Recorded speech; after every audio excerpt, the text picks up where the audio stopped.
వరకు మొదటి విషయంలో మనకు అర్థమైంది ఏంటంటే శరీర క్రియలు మనం పరిపూర్ణంగా చెయ్యవు. మనం పరిపూర్ణం అవ్వాలంటే ఏం కావాలి? మనం పరిపూర్ణం అవ్వాలంటే విశ్వాసం మనకు కావాలి. చాలా క్లియర్గా ఉంది ఆన్సర్. ఈ బైబిల్ వాక్యమే మనకు చెప్తుంది. మనం పరిపూర్ణం అవ్వాలంటే విశ్వాసం మనకు కావాలి.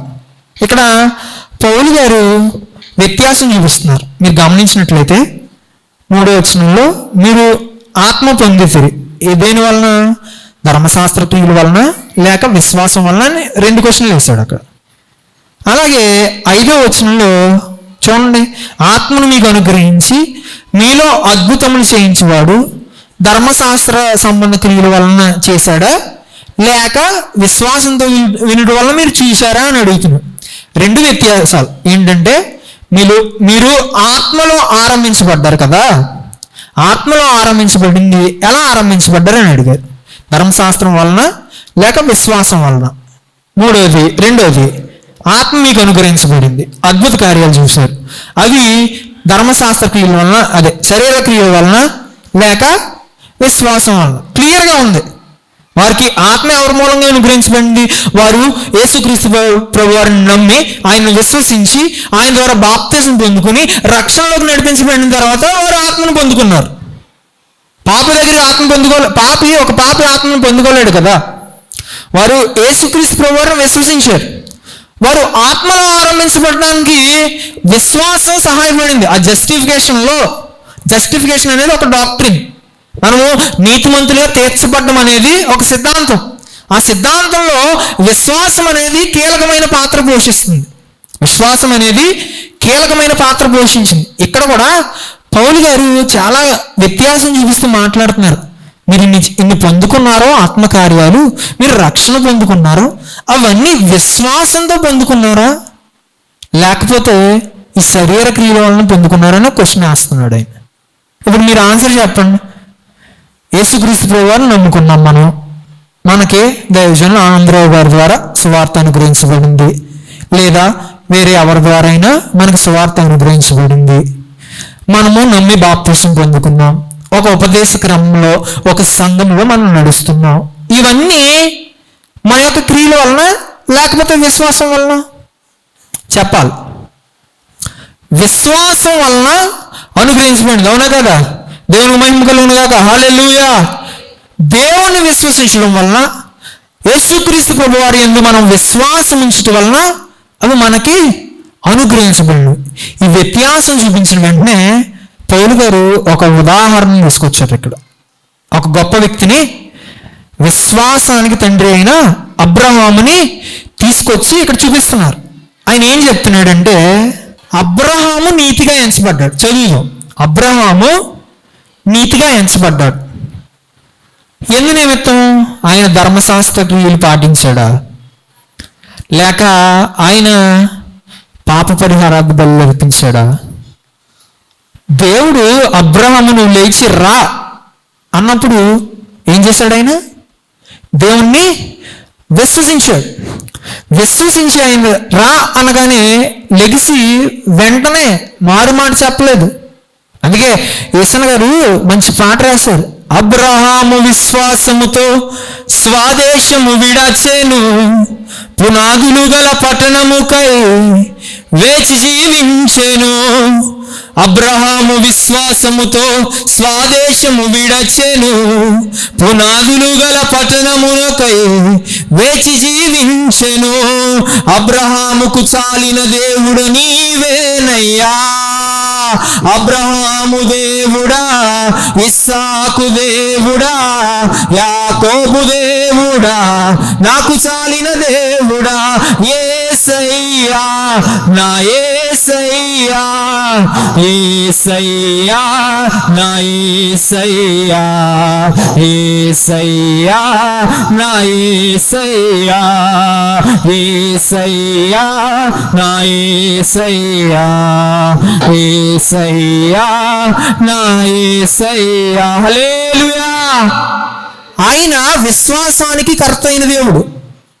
అబ్రహాము అటువంటి దేవుణ్ణి విశ్వసించాడు. ఆయన ఉదాహరణగా ఆ సంఘానికి పౌలు గారు చూపిస్తున్నారు. ఇక్కడ అనేకమైన పాత నిబంధనల నుండి అనేకమైన వాక్యాలు ఆయన అబ్రహాం గారు పౌలు గారు ఇక్కడ చూపించారు. ఆదికాండం 15వ అధ్యాయము 6వ వచనంలో చూస్తే, దానికంటే ముందుగా పౌలు గారు ఇక్కడ విశ్వాసం క్రియల యొక్క సామర్థ్యత అసామర్థ్యత, ఏబుల్నెస్ గురించి అనేబుల్నెస్ గురించి మాట్లాడుతున్నాడు. ఇక్కడ ఒకసారి 15వ అధ్యాయము 6వ వచనం చదువుతాం.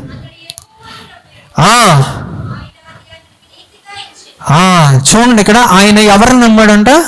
తండ్రి దేవుణ్ణి నమ్మాడు, విశ్వసించాడు. ఆయన ఎలాగ ఎంచబడ్డాడు? నీతిగా ఎంచబడ్డాడు. ఈ యొక్క పౌలు గారు క్లియర్గా పాత నిబంధనలో ఉన్న వాక్యాలన్నీ ఇక్కడే మనం చూసాం కదా. చివరిలో చాలా జాగ్రత్తగా వినండి అని చెప్పాను నేను మీకు.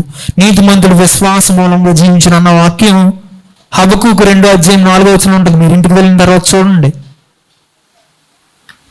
పౌలు గారు ఎంత ఉదాహరణలు తీసుకొచ్చి చూపించాల్సిన ఆయనకు అవసరం ఏంటండి?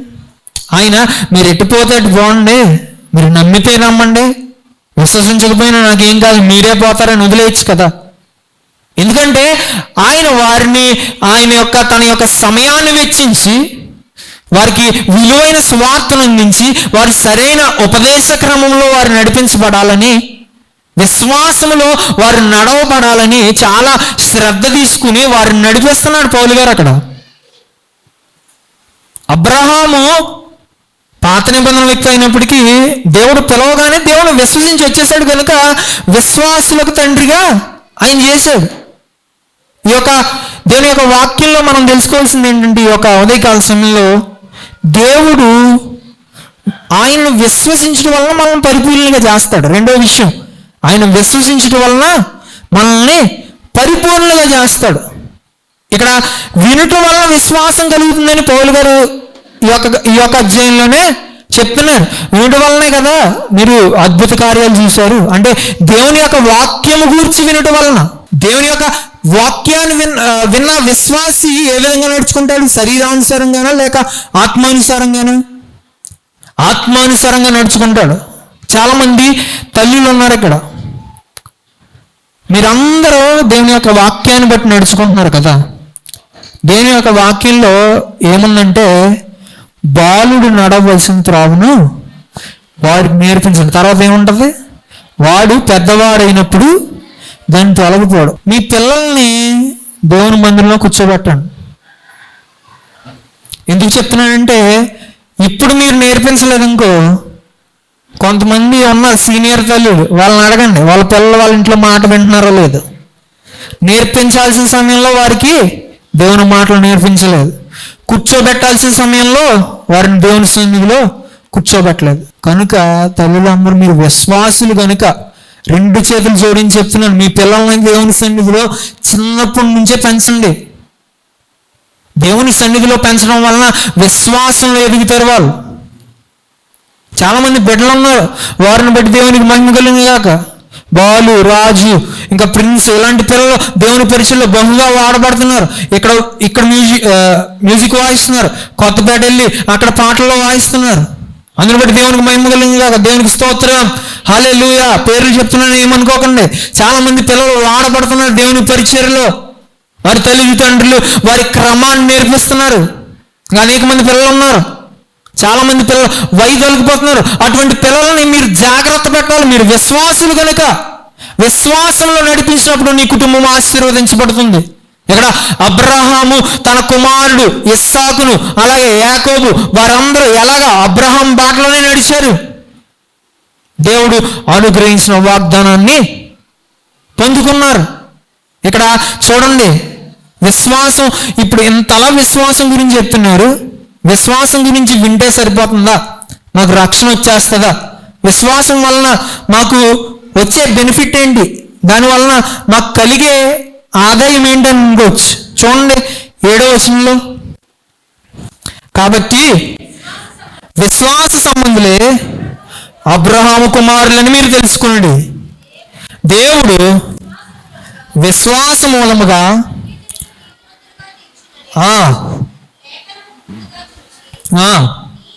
నీ యందు అన్యజనులందరూ ఆశీర్వదించబడుదురని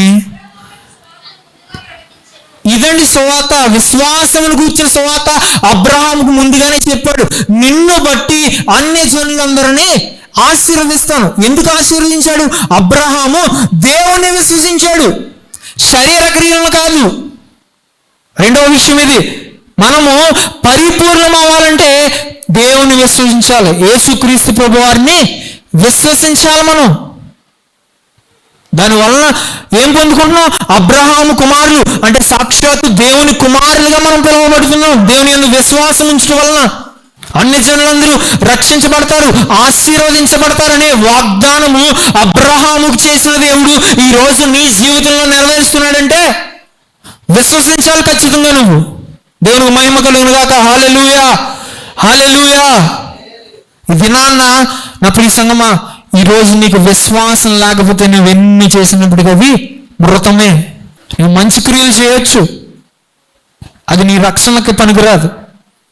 నీ రక్షణలో రక్షించబడిపోయావు. విశ్వాసం రక్షణకు కావాల్సింది, నీతిమంతులుగా తీర్చబడడానికి కావాల్సింది విశ్వాసమే. నువ్వు ఇంకా ఆ రక్షణలో నడిపించబడడానికి నీకు కావాల్సింది విశ్వాసమే. ఆ విశ్వాసంలో నువ్వు వైదొలిగిపోతే నీకు అనుగ్రహించబడిన రక్షణలో నీవు నడవలేవు. అంటే నీకున్న రక్షణ తొలగిపోదు, కానీ ఆ బాటలో ఆత్మీయమైన మార్గంలో నీవు నడవలేవు.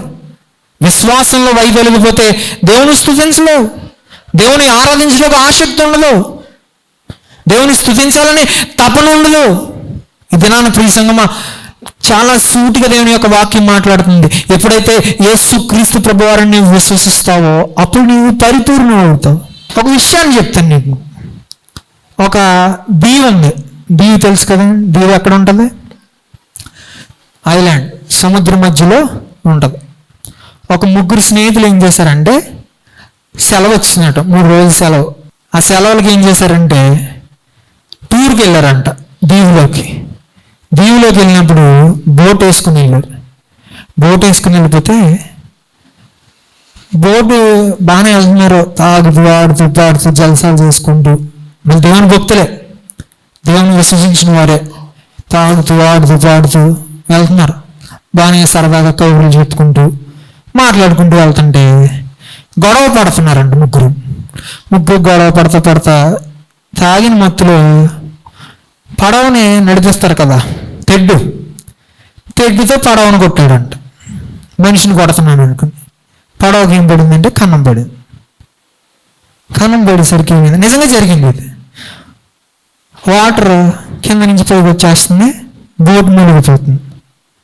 వీళ్ళు ఎక్కడున్నారు? దీవులో ఉన్నారు. ఎవరైనా వస్తారంటే రారు, ఎదురు చూస్తున్నారు, ఏదైనా వస్తుందేమో, మేము రక్షించబడతామేమో. అసలు వారు ఇంకా నిస్సహాయ స్థితిలో ఉన్నారు. అప్పుడు గుర్తొచ్చాడంట దేవుడు. మనకు కూడా అంతే కదండి, ఏదన్నా పరిస్థితి వస్తే, పరిస్థితి రాకముందు నా ఇష్టానుసారంగా నేను బ్రతకొచ్చు, నేను తిరగవచ్చు, నా జీవితం నా ఇష్టం, ఎవరు మమ్మల్ని అడగడానికి సరిపోరనుకుంటాం. ఏదైనా కష్టమైన పరిస్థితి వచ్చినప్పుడు అప్పుడు గుర్తొస్తాడు దేవుడు. అప్పుడు ప్రార్థన చేసేస్తున్నాను, ఈ తాగిన మత్తులోనే ప్రార్థన చేసేస్తుంటే అదృశ్య శక్తి, అసలు ఆ దీవిలోకి ఏది వస్తుందని ఎవరు అనుకోరు. అదృశ్య శక్తి రూపంలో దేవుడు ఒక వాహనాన్ని పంపించాడు. వారిని పిలవడం, వీళ్ళ రావడం, వారు వచ్చి రక్షించారు. ఇది ఎందుకు చెప్తున్నానంటే మనం కూడా మన విశ్వాస జీవితంలో ఈ విధంగానే జీవిస్తున్నాం. మనకన్నీ ఉన్నాయనుకున్నప్పుడు దేవుని విశ్వసించట్లేదు. మన ఇష్టానుసారంగా పాపంలో బ్రతుకుతున్నాం, మన ఇష్టానుసారంగా దేవునికి హేయమైన క్రియలు చేస్తున్నాం. కానీ ఎప్పుడైతే వారు దేవుని దగ్గరికి వచ్చారో, నేను మీరు ఇష్టానుసారంగా దేవుని దగ్గరికి రండి అని చెప్పట్లేదు, మీ ఇష్టానుసారంగా ఉండొద్దని చెప్తున్నాను నేను. మొదట్లోనే దేవుని పట్టుకున్నప్పుడు ఇటువంటి శ్రమలు రావు కదా, కొన్నిసార్లు వస్తూ ఉంటాయి మన విశ్వాస జీవితాన్ని పరీక్షించడానికి. ఈ విధంగా వారు రక్షించబడ్డారు, దేవుని కొరకు ఒక గొప్ప వెలుగు వెలగబడ్డారు. ముగ్గురు ఫ్రెండ్స్ అసలు మంచిగా దేవుని సువార్త చేస్తారు వెస్ట్రన్ కంట్రీస్లో, వాళ్ళ పేర్లు మర్చిపోయింది. ఆ విధంగా దేవుడి కార్యాలు ఆ విధంగా ఉంటాయి. ఈరోజు మన బ్రతికి ఎలా ఉందంటే ఒక మునిగిపోయిన నావలో ఉన్నట్టు ఉండొచ్చు. ఎప్పుడైతే దేవుని యందు విశ్వసించి మనం అనుకున్నవి జరగకపోవచ్చు, దేవుని యందు విశ్వాసం ఉంచితే మునిగిపోతున్న నామను కూడా దేవుడు రక్షిస్తాడు. అటువంటి సమర్థుడు. దేవునికి మహిమ కలుగును గాక. హల్లెలూయా. ఈరోజు నీ జీవితం కూడా ఆ విధంగా మునిగిపోతుందేమో. ఎవరో చెప్పే బోధలు విని, ఎవరో చెప్పే అబద్ధపు మాటలు విని దేవుని విడిచిపెట్టి దేవునికి హేయమైన క్రియలు బైబిల్లోనే ఉన్నాయి కదా అని అనుకోవచ్చు. నువ్వు అవే చేస్తున్నాను కదా, వాళ్ళు కూడా పూజించారు కదా, నేను కూడా వెళ్ళి పూజిస్తాను, అవే మాటలు అనుకోవచ్చు. నువ్వు తప్పు. యేసుక్రీస్తునందు విశ్వాసం ఉంచినప్పుడు ఆయన యందు మాత్రమే విశ్వాసం ఉంచాలి. అప్పుడే నీకు నీ ఇంటికి రక్షణ కలుగుతుంది. చివరి విషయం చెప్పి నేను క్లుప్తంగానే 5-10 నిమిషాల్లో ముగిస్తాను. ఇది నాన్న, మనము విశ్వాసం లేకపోతే ఆత్మను పొందుకోలేం. ఆత్మకార్యం మన జీవితంలో లేకుండా ఆత్మను పొందుకోలేం మనం. ఆత్మకార్యము యేసుక్రీస్తు ప్రభువు చేసిన 2 కలిసిన కనుకే మనకే రక్షణ అనుగ్రహించబడింది. నీతిమంతులుగా తీర్పు తీర్చడంలో ఆత్మ ఎంతగానో పనిచేసింది. మన హృదయాలు కన్విక్ట్ అయినాయి అంటే యేసుక్రీస్తు ప్రభువారిని రక్షకునిగా అంగీకరించడానికి మన హృదయాలు ప్రేరేపించబడినవంటే అది మన శక్తి కాదు, అది మన బలము కాదు. ఇది ఎవరి కార్యం? ఆత్మకార్యము.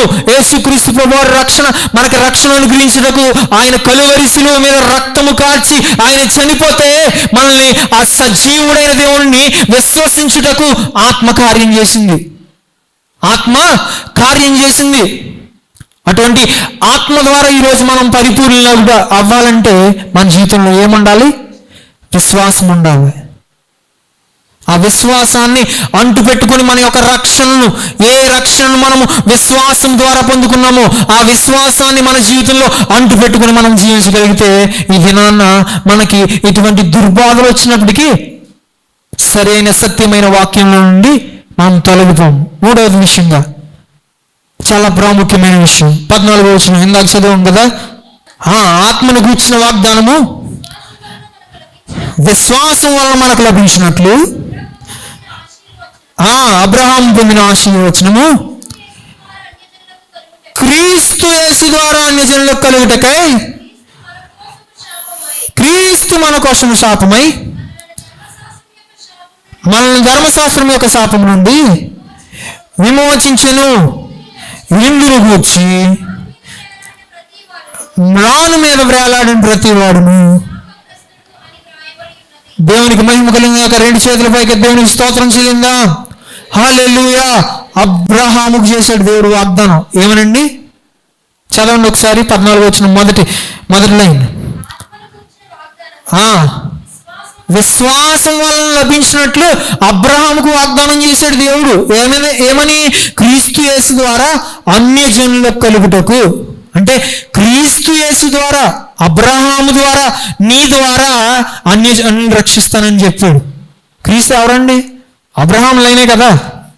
అబ్రహాం లైన్లోనే క్రీస్తు వచ్చాడు. క్రీస్తు ద్వారా అన్ని జనులను రక్షించడానికి క్రీస్తు ఏం చేశాడు?